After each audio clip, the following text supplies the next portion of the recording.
कुछ भी है।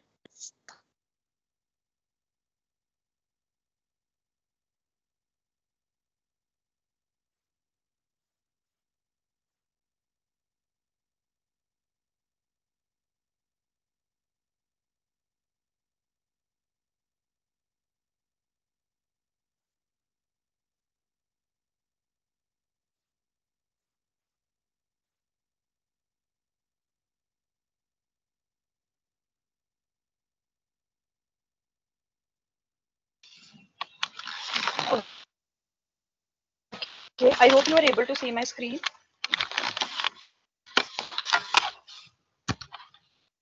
Yes, ma'am. Yes, ma'am. So in the last class, we discussed about simple interest and compound interest. So today we'll discuss about interest which is compounded continuously. So this is basically an extreme case of compounding whereby the frequency of compounding approaches to infinite.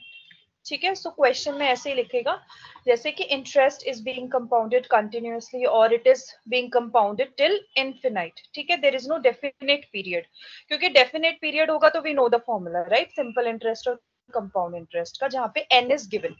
यहाँ पे it is not given, so we there is a different formula in order to calculate the future value. This sum is basically the future value. हमने last class में discuss किया था right. P is the principal which has a present value and sum is the future value. That future में इसकी जो आपका amount है उसकी क्या value होगी. So this is the formula for interest compounded continuously, where P is principal, E is it's exponential, R is the rate of interest and T is the number of years. Okay, so यहाँ पे interest rate compound, जैसे compounding annual है, quarterly है, monthly है, semi annually है. So यहाँ पे compounded जो है वो कंटिन्यूअस बेसिस पे इंटरेस्ट कंटिन्यूअसली कंपाउंड हो रहा है. ठीक है, तो यहाँ पे these are three main numbers which you have to learn. ठीक है, e value it is 2.7183, log e की वैल्यू हमेशा 0.4343 होती है और लॉग 10 1 होता है. ठीक है, ये थ्री वैल्यूज हैं जो यूज होती हैं काफी बार फॉर्मूलाज में. Apart from that we know how to use logarithm and anti log tables. इसके अलावा सॉरी, आप लोगों के बुक्स के एंड पेज में जहां पे अपेंडिक्स है वहां पे आपको एक्सपोनेंशियल वैल्यूज भी डायरेक्टली मिलेंगी.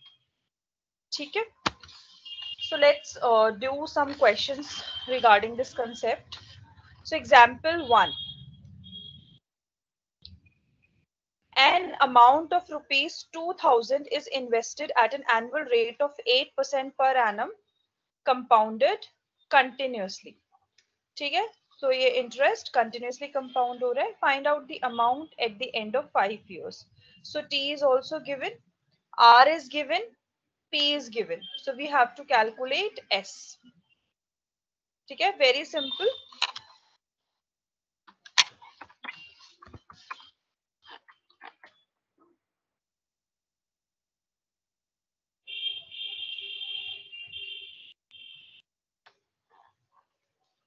ठीक है, कि तो क्या क्या इंफॉर्मेशन हमें गिवन है. P is 2000, R is 8% या फिर 0.08 and T is 5. हमारा फॉर्मूला क्या होता है, S is equals to P, that is 2000 into E raised to power RT. So RT क्या होगा, it will be this multiply this. So it is going to be 0.4. It is 0.4. अब हमें S निकालना है, so we have to take log on both the sides, so it will be, वैसे log ले लो या फिर आपको ना डायरेक्टली भी मिल जाता है. एक्सपोनेंशियल की जो वैल्यूज हैं 0.4 ये आपको डायरेक्टली एन टेबल से भी मिल जाएगा, but we can also use log. अगर आपके पास नहीं है तो log S log 2000 into e raised to power 0.4. ठीक है, सो अभी ये log तो एज इट इज रहेगा. अब हमें इसको खोलना है, तो you know the rules of log. जब मल्टीप्लिकेशन होता है तो क्या होता है, आई जस्ट शो यू. जब मल्टीप्लिकेशन होता है तो वो एडिशन में खुल जाता है. ठीक है, when it is a product rule log xy, तो it becomes log x plus log y. So इस केस में क्या बनेगा, log 2000 plus log e raised to power 0.4. Again we know कि जब हमारा पावर रूल होता है तो वो जो पावर होती है वो आगे हो जाती है, right. So it will B log 2000 plus 0.4 log e. ठीक है, अब हमें वैल्यू निकालनी है.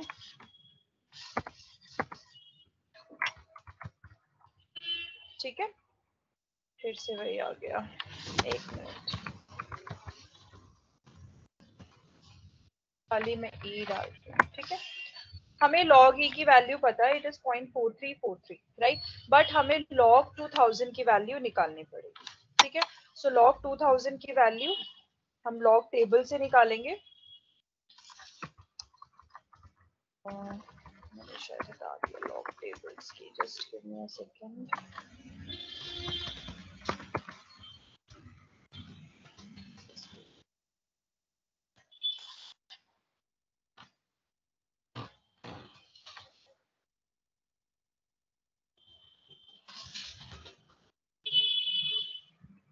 तब तक आप लोग निकालो log 2000 की क्या वैल्यू होगी.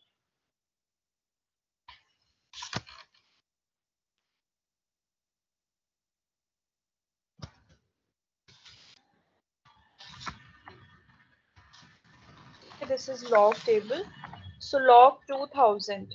So basically you will see 20 here. हमेशा स्टार्टिंग की 2 डिजिट देखते हैं. 20 यहाँ पे, उसके बाद 0.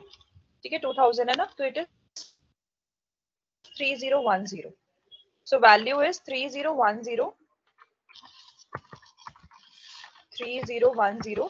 बट अब पॉइंट से पहले हमें क्या देखना पड़ेगा, कितने नंबर ऑफ डिजिट्स हैं. सो 1 2 3 4, 4 डिजिट्स है डेसिमल से पहले. 4 minus 1 3. So the value is 3.301. Clear है सबको. लॉग में हमेशा पूरी वैल्यू इन टोटल देखते हैं. सो इट इज 2000, तो हमने पूरे की वैल्यू देखी, स्टार्टिंग के डिजिट्स देखे 20. फिर नेक्स्ट हमने इस कॉलम में देखा 0.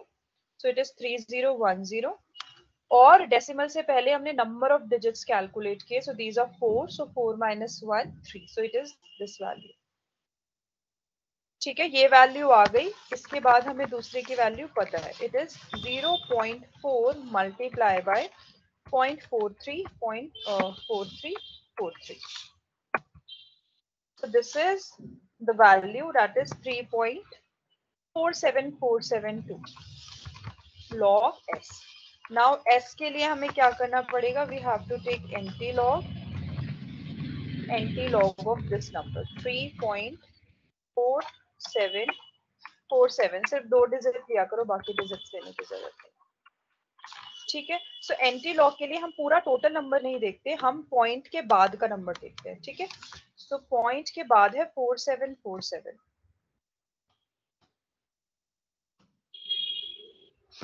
ठीक है, सो पॉइंट ये रहा 47.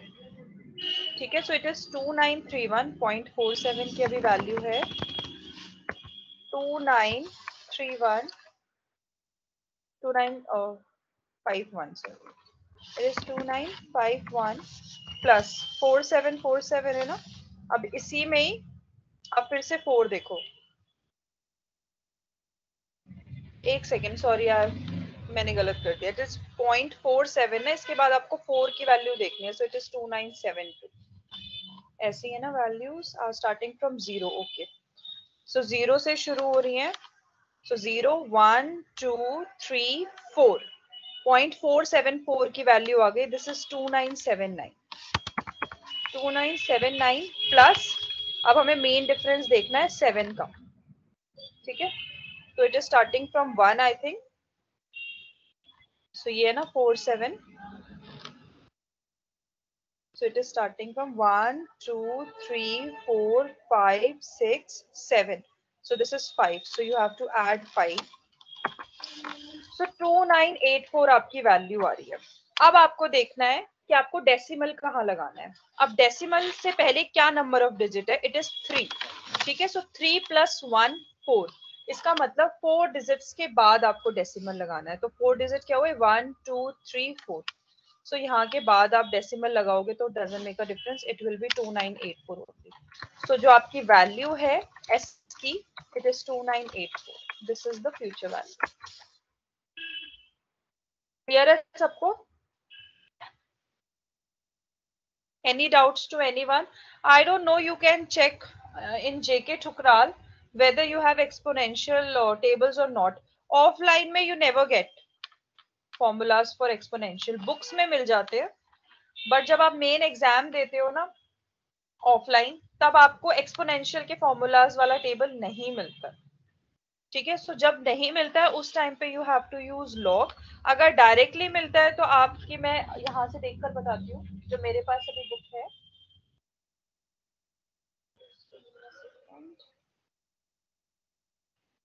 जेके टुकराल खरीदी है बच्चों ने?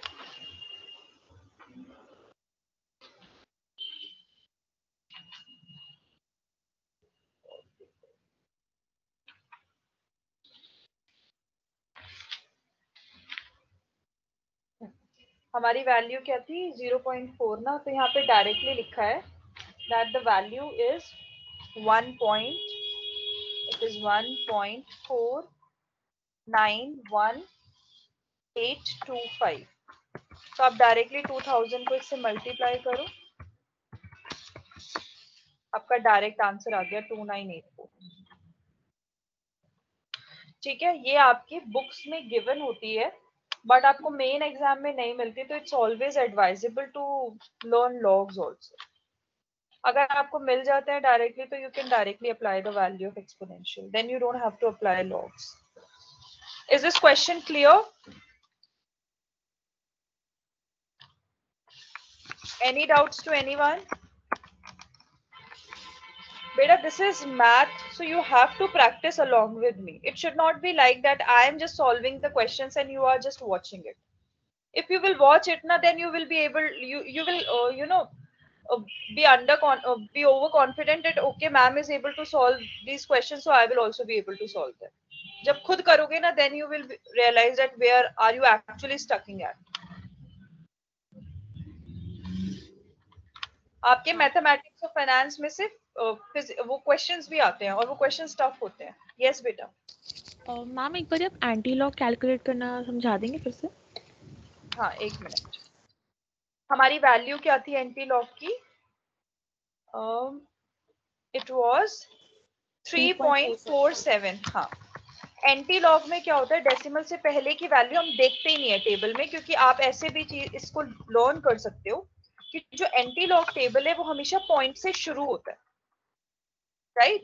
पॉइंट के बाद शुरू होता है, तो इसका मतलब हम हमेशा अपनी वैल्यू पॉइंट के बाद ही देखेंगे। तो पॉइंट के बाद की वैल्यू इज 0.4747, ठीक है। सो पॉइंट यहां से आप जाओ 4747 बनाना है ना आपको। अगर मैं कम कर देती हूँ आप लोगों को दिखेगा नहीं,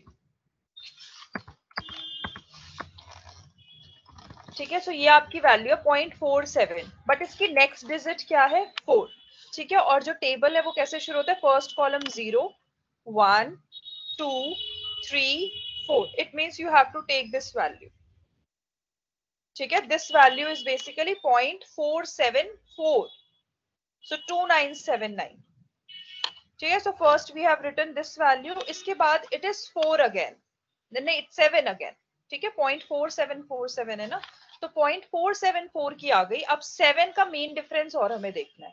सो जो फोर्थ डिजिट है वो आपको यहाँ से दिखेगी इस टेबल में से, और इस टेबल का 7 चाहिए ना, मैं नंबर 1 2 3 4 5 6 7, So 7 में is 5.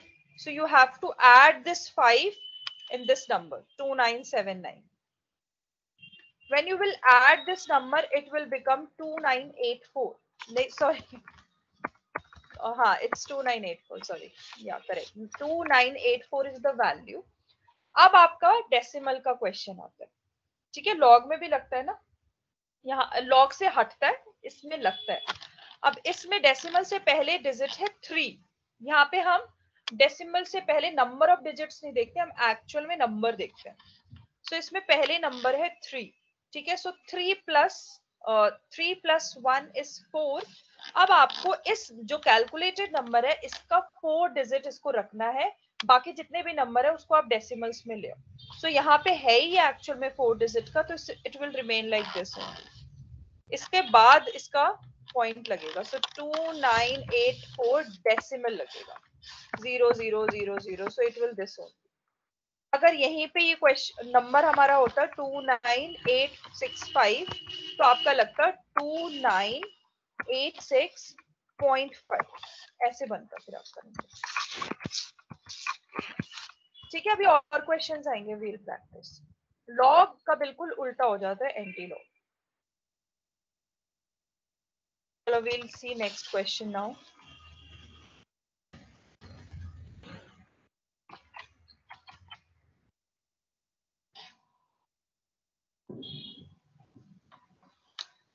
How long will it take for rupees 5,000 to become 8,000 if it is invested at the rate of 6% per annum compounded continuously? Okay, so we have to calculate T now. So हमारे पास formula है, right. उसी formula में हम value डालेंगे. So S is 8,000, P is 5,000 into E, R is 0.06, E raised to power. ठीक है, यही हमारा फॉर्मूला है. S is equals to PE raised to power RT. अब हम 8,000 को डिवाइड कर लेंगे 5,000 से, और यहाँ पे आ जाएगा आपका E raised to power 0.06.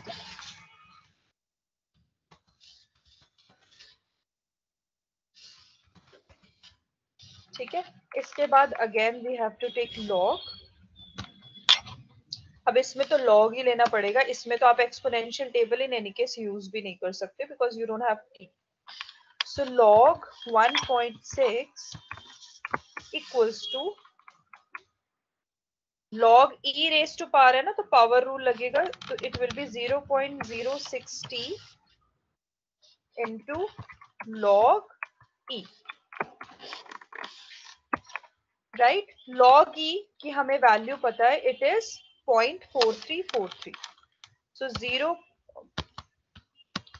मैं यहाँ पे कर देती हूँ, 0.06 इंटू 0.4343 है. हाँ ठीक है. सो इट इज 0.02606 ले लेते हैं इसको t. और अब वैल्यू हमें निकालनी है लॉग 1.6 की. ठीक है. सो लॉग 16 की वैल्यू हमें बेसिकली देखनी है, क्योंकि इसमें हम पूरी वैल्यू देखते हैं डेसिमल से पहले भी.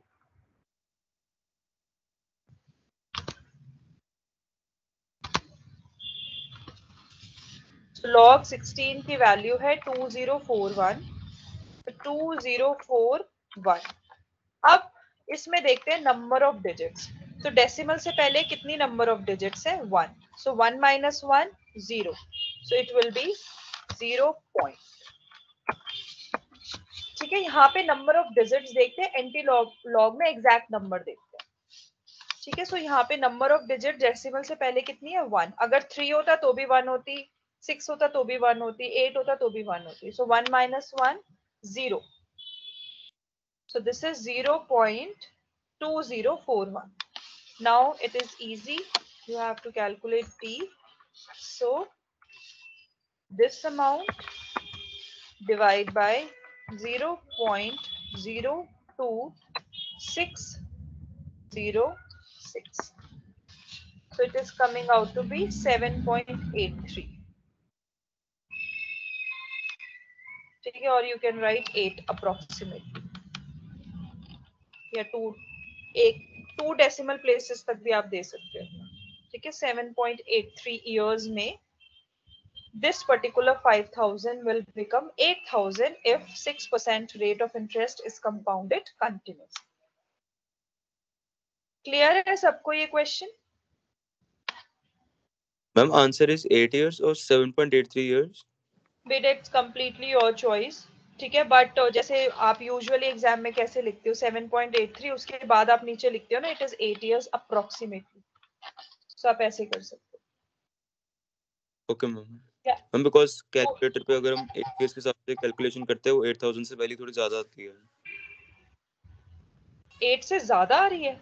किस पे कर रहे हो आप कैलकुलेट? मैम अगर हम 8 years टाइम पीरियड लेते हैं तो वो हाँ, तो अप्रोक्सीमेटली वैल्यूज 8,000 ज्यादा आएगी 8,000 से. तो you can write this only. ठीक है, 7.83 भी आप डायरेक्ट पूरी भी लिख सकते हो. 7.831926 पूरा लिख दो, नॉट एन इश्यू. इतने पे मार्क्स नहीं डिडक्ट होते.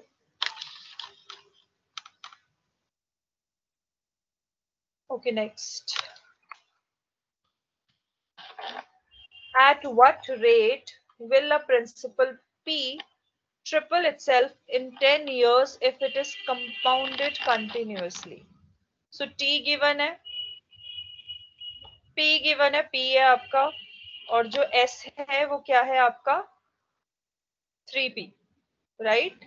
क्योंकि इसमें यही बोल रहा है कि हमें रेट ऑफ इंटरेस्ट निकालना है जो 10 years में हमारे प्रिंसिपल को 3 times कर दे.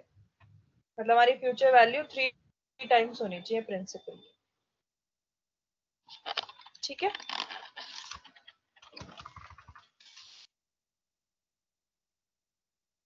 हमारा फॉर्मूला क्या होगा? सम क्या है हमारा? 3P. This is P into E. R हमें पता नहीं है. T is 10, so it is 10R.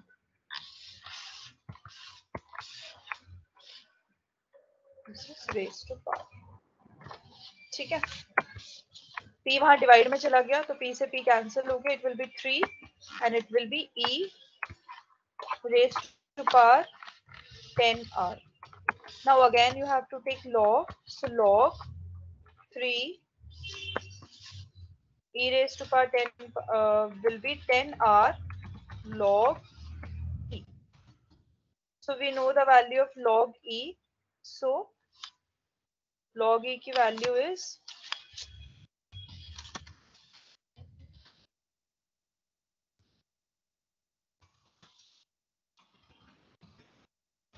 log e की value we know it is 0.4343 into 10.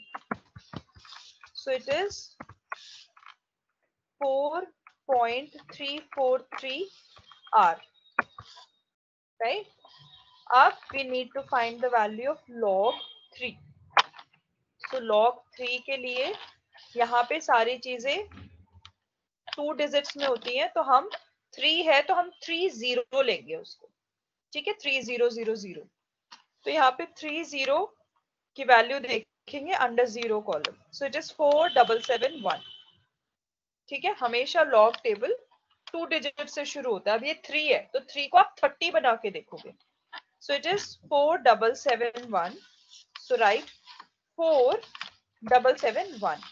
Now see the number of digits before the decimal. It is 1, right? It is 3 na, so 1 digit hai, so 1 minus 1 0, so the value will be 0.4771. ठीक है, now it is simple. R will be this value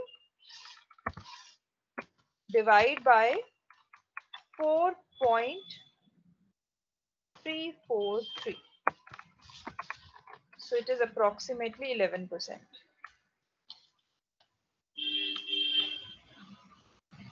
ठीक है, 11% या 10.99.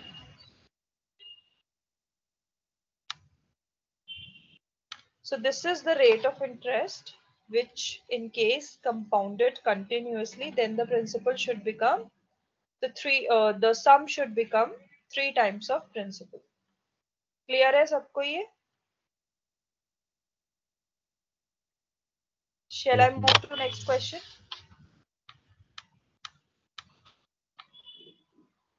Find out the principal amount that becomes 9698. So this is S.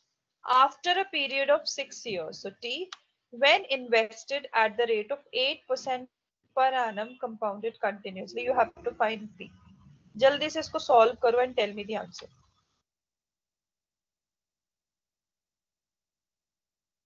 Solve this question. एक minute. मैं 2 minutes का time दे रही हूँ. I'm just sharing my screen.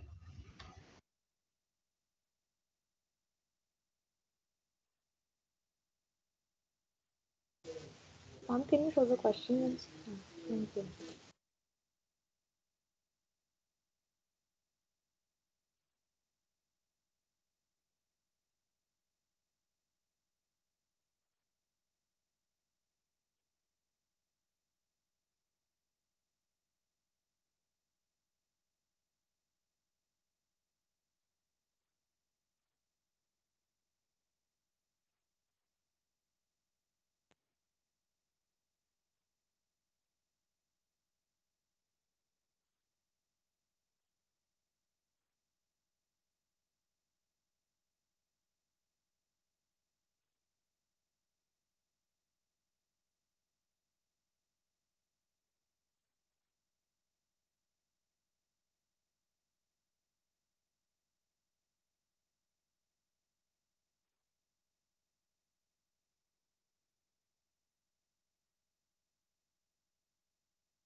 Ma'am, 6,000.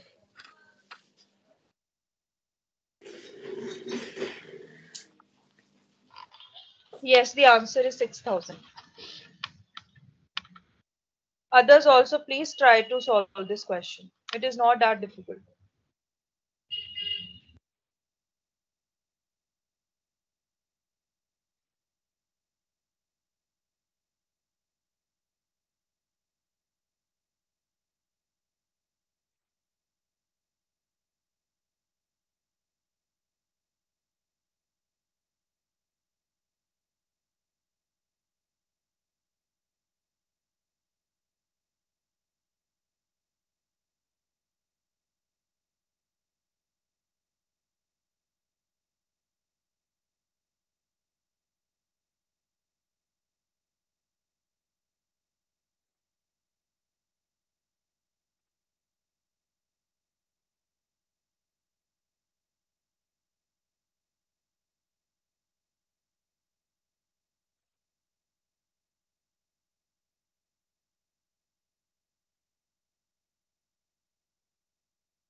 All of you, are you getting 6,000 or you want me to solve this question? Tell me fast.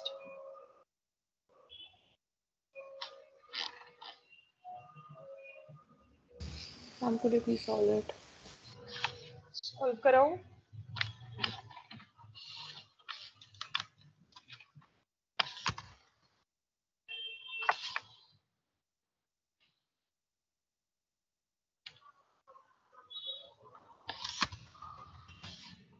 क्या amount given है? S is 9698.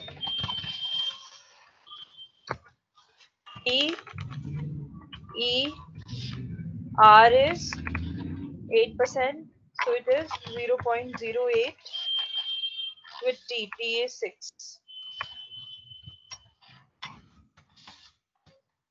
ठीक है? So it is 9698 P. इसको multiply कर लो आप. That is 0.08 into 6. So it is 0.48. 0.48. Now again you have to take log. So log of 9698 with log p plus log e raised to power 0.48. Now you know it is again power, we have to apply power rule. So log p और इसमें ये power हट के आगे आ जाएगी 0.48. ठीक है, you know log e की value, so it will be 0.4343. अच्छा ये सॉल्व नहीं होगा.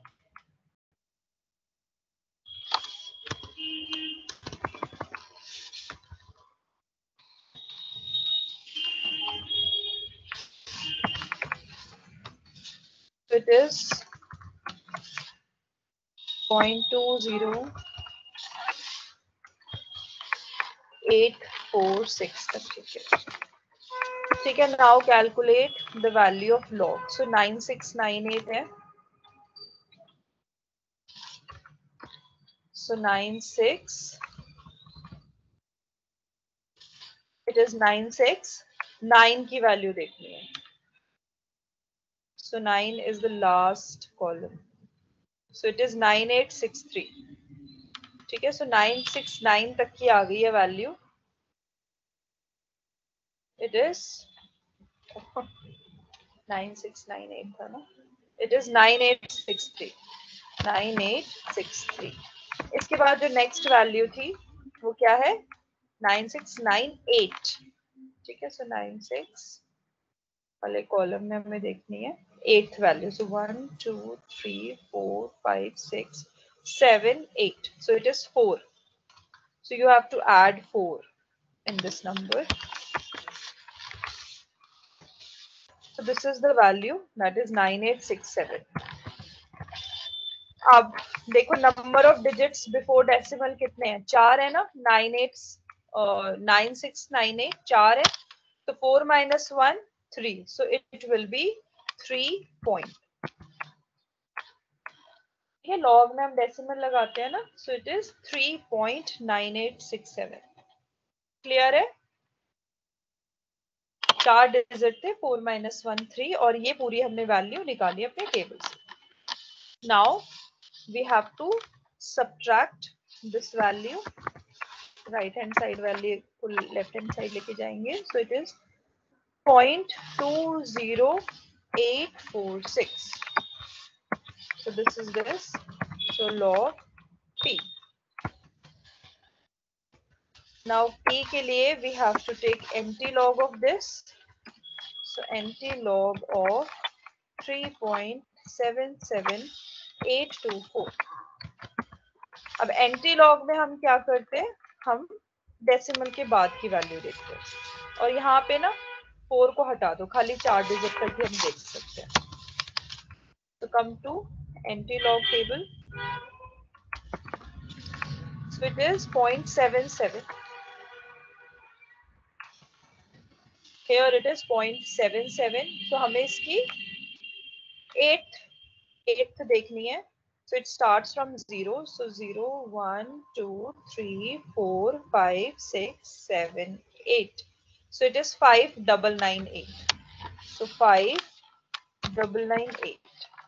ठीक है. उससे नेक्स्ट वैल्यू क्या थी? उससे नेक्स्ट वैल्यू है 2. तो 5998. एक सेकेंड, 77 है ना. ये 5998. इसी कॉलम में हमें 2 वैल्यू देखने हैं. So 1 2. So it is 3. So you have to add 3 here. 6001. अब डेसिमल से पहले देखो आपकी कितनी नंबर ऑफ डिजिट्स है. It is 3. यहाँ पे सॉरी नंबर ऑफ डिजिट्स नहीं, इसमें एग्जैक्ट डिजिट देखनी होती है. It is 3. 3 plus 1 4. So इसका मतलब 4 के बाद डेसिमल लगेगा. So 6001 है, तो इसके बाद ही डेसिमल लगेगा. ऑलरेडी ये 4 डिजिट का है. So this is your P. So approximately 6,000, 6,001 rupees.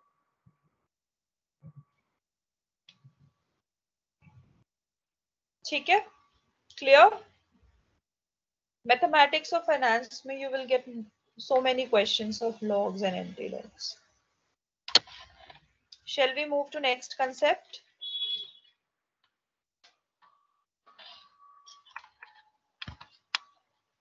Okay. Next concept is compound amount at changing rates, means dynamic rates, means that during the period the rates, the interest rates will keep on changing. Okay, so if the rates are keep on changing, then how we can calculate our sum? Okay, so it's very easy, ऐसा कुछ difficult नहीं है, it's just a concept.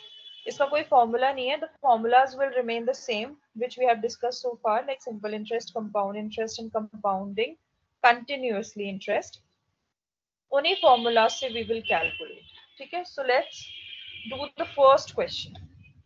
A man made a deposit of ₹5,000 in a saving account. ठीक है, so it is principal. It is the present value. The deposit was left to accumulate at the rate of 6% for the first 5 years. ठीक है, so for first 5 years it is 6%. Then it is 8% compounded semi-annually. यहाँ पे देखो compounding period has been changed. It is semi-annually for the next 8 years. It means 5 के बाद next 8 years के लिए. Find the amount at the end of 13 years. So this is sum. और वैसे भी 5 plus 8 is 13. So total 13 years का है हमारा, जिसको हमने further break down किया हुआ है कि 5 में आप ये interest दे देना, बाकी बचे हुए 8 में आप दूसरा इंटरेस्ट ले लें. ठीक है, सो हमें सम निकालना. सो इन दिस क्वेश्चन, और सारे कंपाउंडिंग वाले. Compounding we know the formula of compound rate of interest, right? So we have to use the same formula. तो आपका sum will be equals to P कितना है? 5,000 1 प्लस आर कितना है आपका? 6%, so 0.06 raise to power t. So t कितना है आपका? 5. This is sum at the end of 5 years. अभी मैं आगे का छोड़ रही हूँ. ठीक है, अगर मुझे सिंपल क्वेश्चन होता कि मुझे सम निकालना है eight the end of 5 years और 5,000 is the principal amount and rate of interest is 6%, तो I would have calculated it easily. ठीक है, so this is sum at the end of 5 years. अब इसके बाद वो कह रहा है कि next 8 years के लिए it is compounded semi-annually. तो next S at the end of 13 years basically 5 plus 8, क्योंकि उससे भी 8 साल बाद ना, तो 5 plus 8 13. ठीक है, सो इससे आगे मैं कैसे कैलकुलेट करूंगी? जो मेरा 5 years के बाद जो अमाउंट होगा वो, ये मेरा एक्चुअल में सम है. ठीक है, just understand this thing. This is the timeline. Okay, ये मेरा 5,000 रुपीज है. ठीक है, यहाँ पे ये ब्रेक है 5 years का. ये पूरा 5 years है, और इससे जो नेक्स्ट है वो है पूरा 8 years का. ठीक है, टोटल है मेरे 13 years. मुझे सबसे पहले इस 5,000 को, मैं हमेशा आपको प्रेजेंट वैल्यू कंसेप्ट बता रही हूँ क्योंकि आगे जाके वो बहुत ज्यादा यूज होगा. ये प्रिंसिपल मेरी आज की डेट की value, this is the present value of my principal 5,000. First I have to take this principal to here. ठीक है, मैं यहाँ तक, क्योंकि यहाँ तक I know the value is going to compound at the rate of 6% पर एनम. ठीक है, और कोई इंटरवल नहीं है, it is year interval. So first I will take my value from here to here, और जो भी मेरी न्यू वैल्यू होगी, जो मेरा सम होगा at the end of 5 years, उसको मैं फर्दर कंपाउंड करूंगी to reach up here. That is sum at the rate sum for at the end of 13 years. So, ये वैल्यू मैंने क्या करी, अभी कैलकुलेट करी है. ये वैल्यू कैसे कैलकुलेट हुई है मेरी? 5000 into 1 plus r 6% raised to power t. T is 5. अब मुझे at the end of 13 लेना है, तो 13 के लिए I need this value, right? I need this figure first, क्योंकि इसी को मैं कंपाउंड करूंगी ना, इसको थोड़ी कंपाउंड करूंगी 5000 को. I'll be compounding this value. So ये value मेरी क्या थी? I just have calculated this. अभी I have not solved this. I have just I have put the values into the formula. So this is my value at the end of 5 years. So ये मेरी value है. इसके बाद मेरा formula क्या लगता है? P into again 1 plus R. Now the R, what is the R? It is 8%. ये वाला जो है मेरा, this is 8%. But अब compounding period has been changed. It is not annual, it is semi-annual. Semi-annual ka what we have to do? We have to divide it, the R with M. M is the number of compounding in a year. In this case, the M is 2. So I have to divide this 8% with 2. It will become 4%. So it will be 0.04. Raised to power T. अब T मेरा कितना था? 8 years. But now since it is semi-annual, so it will be multiplied with 2. So it will be 60. So this is my actual formula, right? So first I'll take the principal, I will compound it up to the period it is going to remain constant. Then after that again I have to compound it for the period at the rate of interest which is again constant for up to a certain period of time, and then maybe again I have to compound it. ठीक है? So जितनी उसकी life है, जब तक जैसे question में given है, you just have to keep on compounding. So this is the way you have to solve it. Now you can simply solve it. It is 5000 into 1.06 raised to power 5 into 1 again 1.04 raised to power 60. Okay, so the value is coming out to be 12532.36. Let me just check the value, the answer.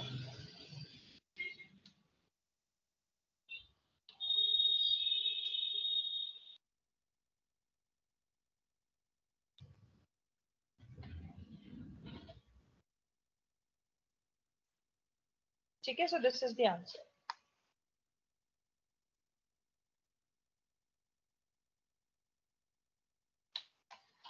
Clear है सबको? चलो next करते हैं. A person deposited rupees 4000. इसको I'll just erase. A person deposited rupees 4000 in a bank. So this is again principal at the rate of 6% compounded continuously. Okay, so this is 6% compounded continuously after 3 years. So हमारा जो timeline है, P से शुरू हुआ है 4000, उसके बाद 3 years तक. ठीक है, 3 years तक it is compounded continuously. ठीक है, 6% मतलब फॉर्मूला लगेगा PERT वाला. After 3 years, the rate of interest was increased to 7%. So after 3 years, फिर after 5 years है, तो इसका मतलब next 2 years के लिए, ठीक है, यहाँ पे T है आपका 3 और यहाँ पे T है आपका बस 2, क्योंकि उसके 5 years के बाद फिर से वो चेंज हो रहा है. तो खाली 2 years के लिए the rate of interest was increased to 7%. After 5 years, the rate was further increased to 8%. उसके बाद 5 years के बाद ये 8% हो गया. The money was withdrawn at the end of 10 years. So basically बाकी 5 सालों के लिए. So T is 5. क्योंकि 10 is the duration of that particular जो भी डिपॉजिट उसने कराया है. So it is total is 10. अब इस 10th ईयर का आपको एक्चुअल में सम निकालना है कि after the end what would be the value of this deposit. Amount है ना, उसको सम ही कहते हैं. ठीक है, तो आपको सारे इंटरवल्स हैं, आपके पास t है, you just have to put the formula first. जैसे अगर मैं आपको समझाऊं तो पहले आपको 4000 यहाँ तक लेके जाना है, इसके बाद जो भी वैल्यू आएगी उसको यहाँ तक लेके जाना है, फिर जो भी वैल्यू आएगी आपको उसको यहाँ तक लेके जाना है। तो हम डायरेक्टली फॉर्मूला लगाएंगे, हमारा आंसर आ जाएगा।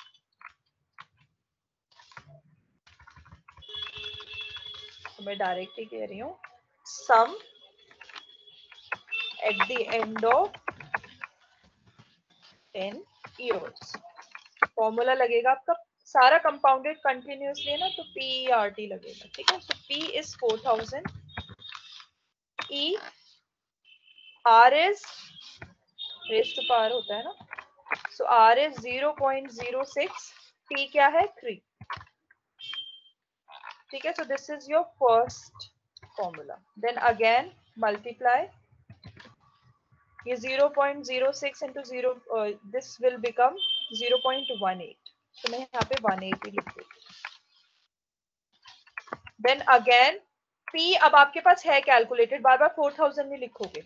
ये मेरा जो सम है this is eight the end of 3 years। सो अब इसको मुझे फर्दर मल्टीप्लाई करना है। So further multiply means E R is 7%, so raised to power 7% is 0.07 into 2, right? ये 3 से 5 का duration is only 2, so it is going to be 1/4। अब ये वैल्यू मेरी यहाँ तक की आ गई, ठीक है। अब फिर से मुझे मल्टीप्लाई करना है, so it will be E raised to power 8%, 0.08 into 5, which is 0.4। So if I use this formula, I'll get my sum at the end of 10 years.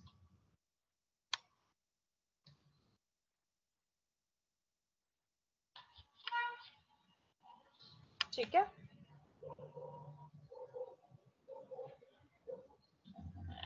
So what is the value? You have to check it.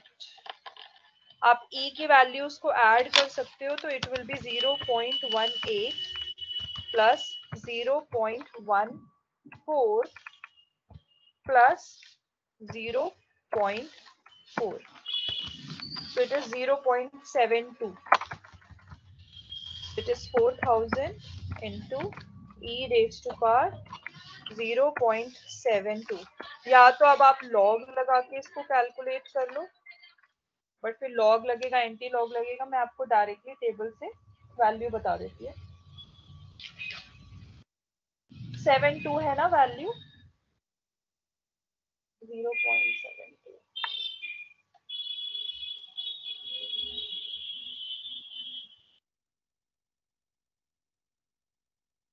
So it will be approximately 2.0137।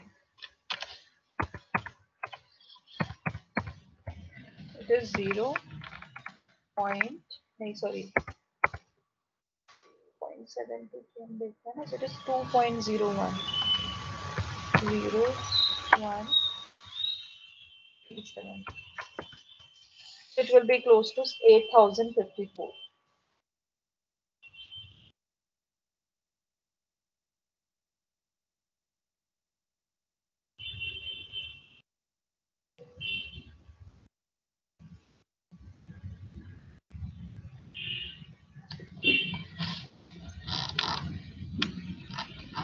इसमें ना मैंने अभी check किया है, book में ना different kind of calculation है, और I think we have made a mistake in this. ये जो है ना आफ्टर 3 years तक तो ठीक है, इसके बाद जो ये बोल रहा है ना आफ्टर 5 years, मेरे अकॉर्डिंगली तो मैंने 3 के बाद 5 किया है, क्योंकि मेरे अकॉर्डिंगली इस स्टेटमेंट के बाद ये हुआ है कि आफ्टर 3 years के बाद फिर अगेन आफ्टर 5 years, और उन्होंने इसको बेस से कंपेयर किया है, ठीक है। They have compared it, no they have, मैंने बेस से कंपेयर किया है, और बुक में क्या है 3 year के बाद फर्दर 5 years लिया है, सो उन्होंने 8 लिया है ड्यूरेशन। 3 years यहाँ तक तो उन्होंने सेम रखा है, इसके बाद they have not taken TS5, instead they have taken TS8। इन्होंने ऐसे क्यों किया है? नहीं, बुक में गलत है, इट इज रॉन्ग। ऐसे नहीं होता ये कभी भी, मेरी तरीके से ही करना, क्योंकि हम जो जो ड्यूरेशन होगी सिर्फ वहीं तक कर सकते हैं। मैं यहाँ पे मैं 8 कैसे लूंगी, मैं इस वैल्यू को यहाँ तक थोड़ी पहुंचा सकती हूँ। मैं पहले इस वैल्यू को यहाँ तक लाऊंगी, फिर यहाँ तक लाऊंगी, और उसके बाद फर्दर एंड तक लेके जाऊंगी। तो प्लीज डोंट गेट कंफ्यूज, मेरे अकॉर्डिंगली आप करना।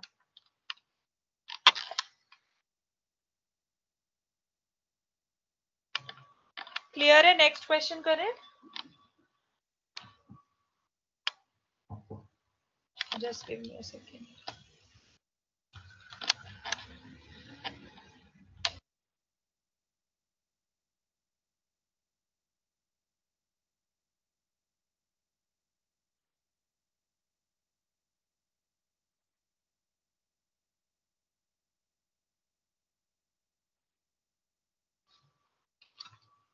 Look at question number 3. Mr. X deposited rupees 10,000 in a bank for 3 years, offering interest at the rate of 6% compounded half yearly during the first year. ठीक है, इसका timeline बनाते हैं पहले।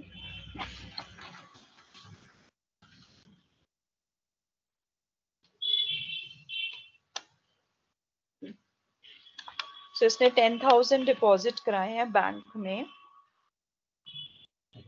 For 3 years। ठीक है, 3 साल की टोटल ड्यूरेशन है इसकी। ठीक है, for 3 years he has deposited, offering interest at the rate of 6% compounded half yearly for the first year. So first year के लिए इसने क्या किया है, इसका रेट ऑफ इंटरेस्ट है 6% which is compounded half yearly। ठीक है, so it is basically 3%, right? Or in this case the t will become 2 instead of 1, it will be 2 क्योंकि compounded क्या है, semi annual है। So the t will become 2। उसके बाद 12% compounded quarterly during the second year। So second year में क्या है, इसका जो 12% इंटरेस्ट रेट है that is going to be compounded quarterly।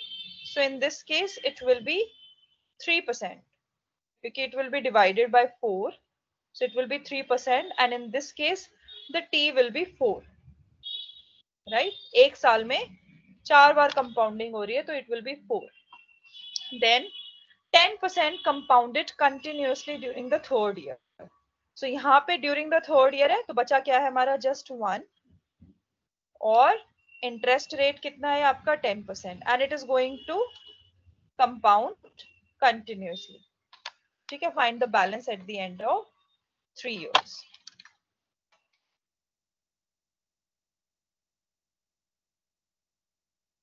So in this question, sum at the end of 3 years, so it will be 10,000 into 1 plus RT, क्योंकि compounded continuously end में है तो यहाँ पे फॉर्मूला आपका compound interest वाला लगेगा। So 1 plus RT, so 1 plus R is going to be 3%, so 0.3 raised to power t, t is going to remain 2 into 1 plus, now again 3%, 0.03 raised to power, now in this case it is 4, so 4। अब आया आपका continuously वाला formula. सो continuous में क्या होता है, PERT, P हमारा चल रहा है तो E, R is 10%, so it is 0.1 और T is 1।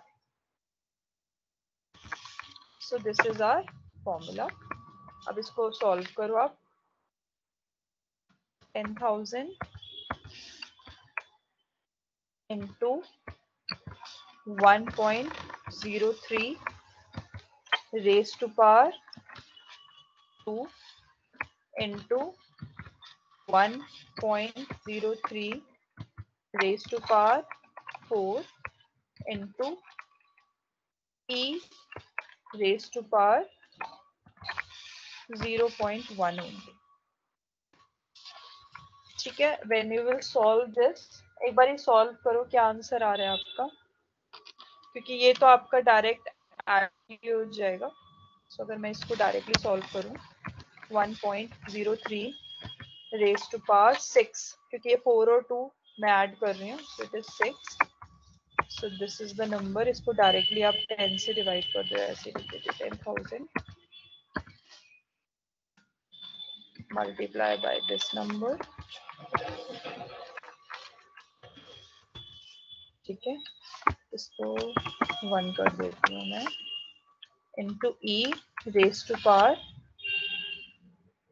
मैम यस बेटा. Ma'am 13,196. Yes, this is the answer. 13,196.67. तो अब e रेज टू पावर 0.1 की वैल्यू है बुक में आपके. एक second. 941 multiply with, it is 1.105 1.105,171. मेरा आ रहा है 13,196.85. थोड़ा डिफरेंस आता है डेसिमल्स में, नॉट एन इशू. क्लियर है सबको? मेरे को टाइम मिलेगा तो I can share these pictures exponential वाले टेबल की. अदरवाइज आप लोगों की बुक्स जो आप लोगे जोन सी भी, उसमें होना चाहिए.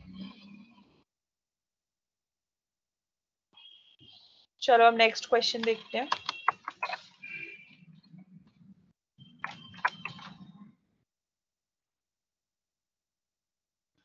A person deposited a certain sum of money in a bank at the rate of 6% compounded continuously. After 4 years, the rate of interest, okay, so in this particular question, the P is not given. Okay, so P we have to find out. 6% compounded continuously है 4 years तक. ठीक है, so 4 years तक it is 6% compounded continuously. So in this case, T is 4. After 4 years, the rate of interest was increased to 8%. ठीक है, so 4 साल के बाद, so basically 8 हो गया यहाँ पे, T हो गया हमारा 4. The rate of interest increased to 8%. Again, it is compounded continuously. After another 5 years. ठीक है, so इसके बाद फिर से 5 होगा तो it will be 13 ना. 0 to 4 हो गया. Then after 4 years, 4 साल के बाद, after 4 years, अच्छा नहीं, यहाँ पे 8 नहीं होगा. After 4 years, the rate of interest increased to 8%, and after another 5 years. So यहाँ पे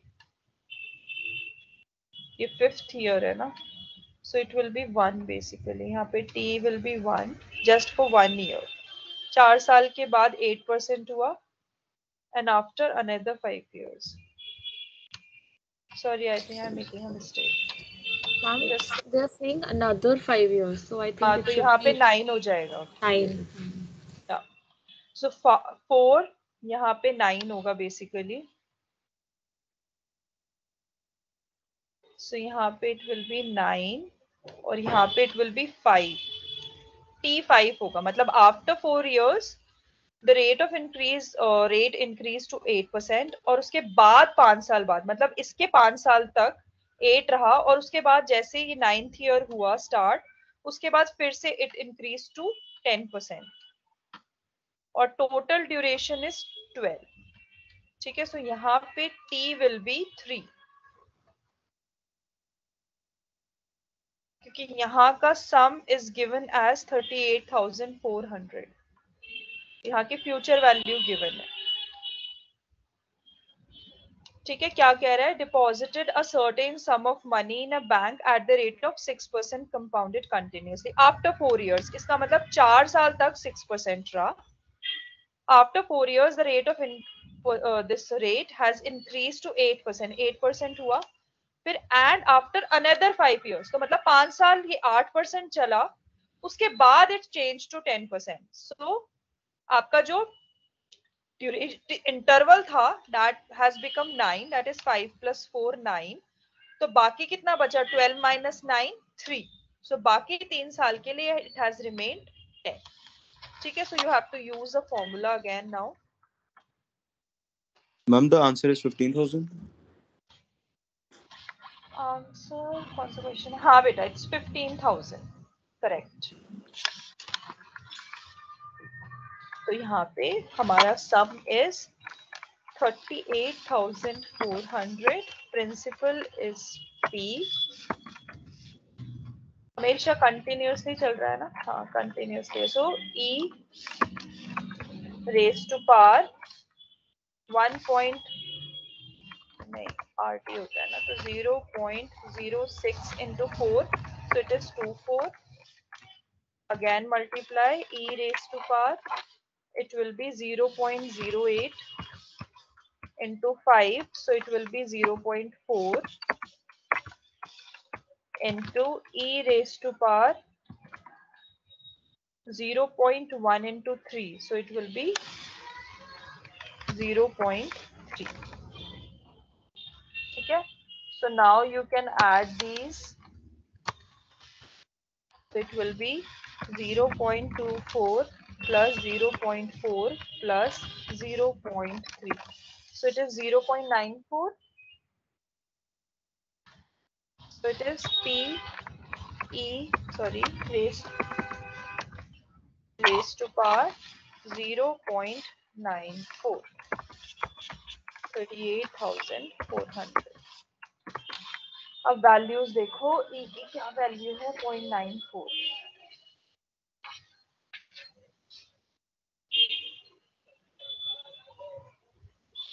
तो इसकी अप्रोक्सीमेटली वैल्यू है 2.459.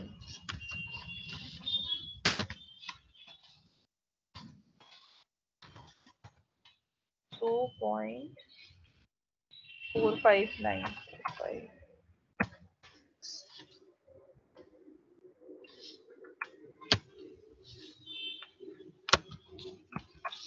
मेरा ज्यादा आ रहा है क्योंकि ना बुक में क्या प्रॉब्लम है, बुक में ना एक्सपोनेंशियल की वैल्यूज ना डेसिम ऐसे ही है, बस 0.9, 0.94 नहीं है. तो इस केस में ना हमें लॉग ही लेना पड़ेगा. ठीक है, पहले लॉग इसका लो, फिर इसका लॉग लो, और फिर एंटी लॉग लो. ठीक है, यहाँ पे 2.56 बुक में डायरेक्टली लिखा हुआ है. एक बार ये ऑनलाइन भी देख लेते हैं. मतलब नहीं तो लॉग एंटी लॉग से करोगे तो आपकी एग्जैक्ट फिगर आ जाएगी.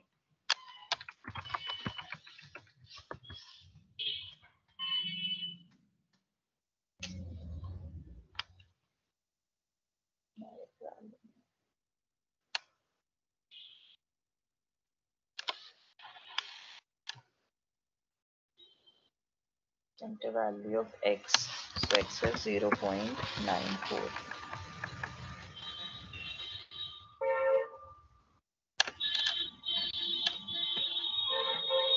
कैलकुलेट का बटन क्यों नहीं आ रहा है यहाँ पे?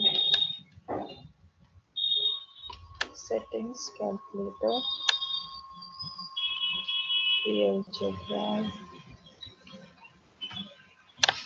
Value return. हाँ, यहाँ पे आ गई 2.56 वैल्यू हो गया. ठीक है, जो बुक में है. So this divide by this, so it is 15,000, exact 15,000 आ रहा. ठीक है, टेबल्स में फुल नहीं है तो आप, since your exam might happen in online mode only, so you can use the internet also in order to calculate the exponential value. Otherwise you can use log and anti-log. Offline होगा तो log anti-log से ही करना पड़ेगा आपके पास, क्योंकि आपको वही tables दिए जाएंगे और टेबल्स नहीं होंगे. क्लियर है आपको? Rates eight changing rates.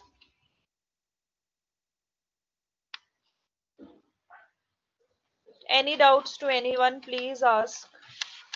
इसके बाद next class में we'll be discussing about the types of interest rates and their interrelationship.